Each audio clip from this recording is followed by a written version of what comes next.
양민혁 선수가 드디어 이제 토트넘행 오피셜이 나왔는데 과연 양민혁 선수가 손흥민 선수랑 같이 나오는 모습을 볼 수 있느냐? 이게 아무래도 우리의 궁금증이 될 수밖에 없지 않나 싶어요. 일단 양민혁 선수가 올해까지는 강원에 남아 있고 다음에 1월에 토트넘에 합류한다. 뭐 이런 이제 이야기인 건데 양민혁 선수가 기본적으로는 토트넘 1군에 들어가서 바로 프리미어리그의 모습을 드러낸다 라고 보기에는 당연히 어렵습니다. 토트넘이 프리미어리그 내에서도 빅6에 해당하는 팀이고요. 이제 그렇다는 건 세계 최고의 선수들이 많이 모여있는 그런 팀이잖아요. 기대가 되는 부분 중에 하나는 최근에 토트넘이 운영하고 있는 이 연령별 대표팀이 아주 잘 나가고 있습니다. 그 잘 나가는 이유 중에 하나가 지난 시즌에는 그 프리미어리그 2거든요. 프리미어리그 1이 있고 프리미어리그 2가 있는데 그 프리미어리그 2가 프리미어리그, 챔피언십, 리그1, 1, 2, 3부에 속해 있는 팀들이 리저브 팀을 가지고 있잖아요. 그게 이제 21세 이하 팀인데 그 팀들만 모아서 또 리그를 해요. 그 리그에서 토트넘이 1등을 했습니다. 근데 1등을 할 때 좋았던 건 뭐냐면 포스테코글루 감독의 전술을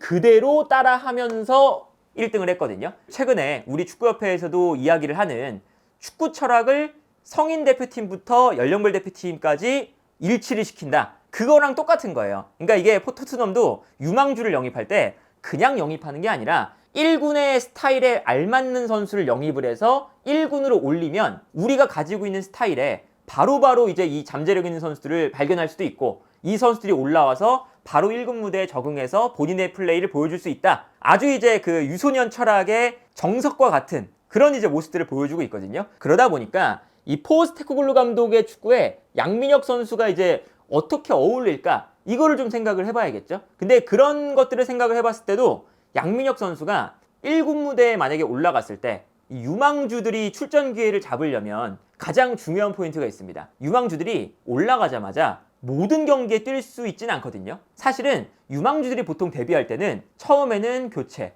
뭐 한두 경기, 점점 이제 출전 시간을 이제 늘려나가잖아요. 이때 유망주들 중에서도 경험을 다른 선수들에 비해 보다 빠르게 쌓는 선수들의 특징이 여러 위치에서 뛸 수 있는 멀티 자원이에요. 그래서 이제 아치그레이도 보면 아치그레이가 원래는 중앙 미드필더 자리에서 연령별 대표팀 때도 이렇게 뛰거든요. 중앙 미드필더 및 수비형 미드필더. 그런데 아치그레이가 리즈에서 본격적으로 프로 무대에 자리를 잡을 때는 오른쪽 풀백에서 뛰었습니다. 중앙 미드필더 자리에서는 어쨌든 바로 올라오자마자 핵심으로 뛸 수가 없으니까 오른쪽 풀백 자리가 비어서 아치그레이를 오른쪽. 그리고 이제 중앙 미드필더에 강간이 나오고 그리고 토트넘의 최근에 프리시즌에는 중앙 수비수로도 나오거든요. 그러니까 이 멀티가 된다는 건 비어있는 자리에 유망주가 뛸 수 있다. 그러면 이제 출전 시간을 확보할 수가 있는 거잖아요. 양민혁 선수도 근데 강원에서 뛰는 걸 보면 오른쪽 왼쪽이 다 되죠. 이게 일단은 좋은 거거든요. 심지어 양발잡이에요. 그 크로스를 올릴 때도 왼발 오른발을 다 써서 올리거든요. 그렇기 때문에 양민혁 선수가 일단 뛸 수 있는 위치가 좌우에서 뛸 수 있다. 그리고 양민혁 선수의 그런 플레이 스타일을 보면 기본적으로 스피드가 빠르니까 요 중앙 지역에서도 뛸 수가 있을 것 같아요. 그러니까 손흥민 선수가 지금 하고 있는 이제 9번의 역할인 거죠. 근데 이 9번의 역할이 포스테코글루 감독 체제에서는 굉장히 독특합니다. 포스테코글루 감독이 셀틱 그리고 뭐 요코하마 이제 요런 이제 팀들을 거치면서도 나타났던 특징이 전형적인 9번 공격수가 아니라 스피드가 빠른 측면 공격수를 9번으로 이제 전환을 시켜서 뛰게 만들죠. 근데 이 전술을 왜 쓰냐면 풀백이 가운데로 들어오면서 상대 수비를 가운데에 밀집시켰을 때 측면을 넓게 씁니다. 그러면 수비가 끌려나가죠. 그럼 끌려나갈 때 뒤에 있는 선수가 한 번 더 침투하면서 수비를 또 끌고 나가고 그러면 공간이 났을 때 전형적인 9번 공격수보다 빠르게 침투해 들어가면서 컷백을 받아서 득점을 만드는 요 선수를 더 선호하는 거예요. 그러다 보니까 이 손흥민 선수의 순간적인 가속력 스프린트, 뭐 후루화시켜고 이런 이제 측면 공격수들이 원톱을 보는 거거든요. 양민혁 선수도 최근에 그 강원에서 뛰는 걸 보면 이러한 공간 침투와 스피드에 매우 뛰어난 모습을 보여주고 있습니다. 예를 들면 이제 이런 장면이죠. 이제 이 장면이 양민혁 선수가 이번 시즌에 득점한 장면 중에 가장 화제가 됐던 장면인데 이 장면을 보면 양민혁 선수가 상대 수비 라인 뒷공간으로 달려나가고 있습니다. 그리고 달려나가는 양민혁 선수에게 이제 패스가 들어가는 장면이거든요. 근데 양민혁 선수가 워낙에 이 침투하는 속도가 빠르다 보니까 이 다음 장면을 보면 분명히 측면에서 양민혁 선수가 뛰어들어가는 것을 보면서 달려가고 있었어요. 그런데 여기서 양민혁 선수가 볼을 받을 때 볼을 흘리면서 뛰어나가거든요. 여기서 득점을 만드는 모습이 나왔었습니다. 그러니까 이런 것만 봐도 양민혁 선수의 스피드가 빠르기 때문에 원톱 자리에서도 분명히 뛰어들어가는 요 침투 플레이를 잘할 수 있을 것 같아요. 그러다 보니까 양민혁 선수가 이 원톱 자리, 좌우 측면 공격수 자리 모두 다 소화할 수 있다는 게 일단 양민혁 선수의 가장 큰 장점이고, 그리고 양민혁 선수가 이 전술에 맞는 것 중에 하나가 결국에는 빠른 스피드, 그리고 올라갔을 때 수비가 끌려 나온다고 말씀드렸잖아요. 끌려 나왔을 때 여기서 그 토트넘의 가장 큰 특징이 높은 크로스가 없죠. 침투하는 선수를 가운데 두기 때문에 컷백을 많이 합니다. 땅볼 크로스 혹은 컷백. 근데 이 땅볼 크로스를 양민혁 선수가 굉장히 잘해요. 그리고 심지어 왼발 오른발 양발로 하죠. 그래서 브레넌 존슨이 왼쪽에 뛸 때의 문제가, 오른쪽에 쿨루셉스키가 나올 때는 존슨이 왼쪽에 나오잖아요.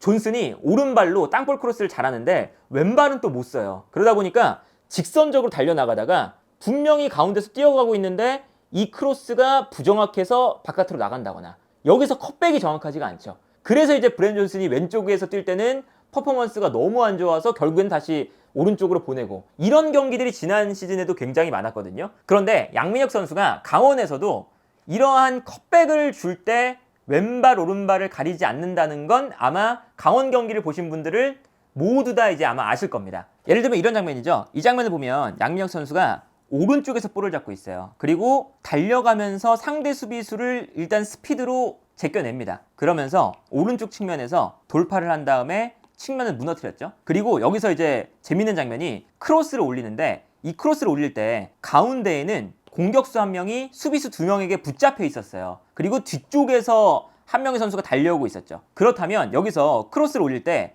양민혁 선수가 가장 끝에서부터 반대편까지, 반대편에 있는 선수에게 연결을 해줘야 되잖아요. 근데 여기서 심지어 양민혁 선수가 낮은 땅볼 크로스로 반대편에 연결해줍니다. 근데 이 연결해줄 때도 상대의 최종 수비와 골키퍼의 사이, 요 사이를 거쳐서 아무도 건들지 못하는 속도로 땅볼로 올려야 되는데 이것을 양민혁 선수가 해요. 그래서 이 다음 장면을 보면 모든 선수를 다 가로질러서 양민혁 선수의 패스가 반대편에서 뛰어들어오는 선수의 발 앞으로 정확하게 떨어집니다. 이런 장면도 있었고요. 다른 장면은 반대편에서 양민혁 선수가 이번에는 왼쪽에서 뛰어가죠. 그리고 뛰어들어가는 양민혁에게 역시나 패스가 들어갑니다. 그리고 여기서 일단 빠른 스피드로 상대 수비라인을 무너뜨렸어요. 근데 무너뜨렸을 때 또 반대편에서 뛰어들어오는 선수가 있습니다. 근데 여기서도 본인의 주발이 오른발이라고 분명히 다들 알고 있는데 이 선수가 왼발로 요 앞공간으로 바로 밀어줘요. 달려가면서 본인의 주발이 아닌데도 맞추기가 굉장히 힘들잖아요. 근데 여기서 양민혁 선수가 이러한 플레이를 합니다. 이 장면도 보시면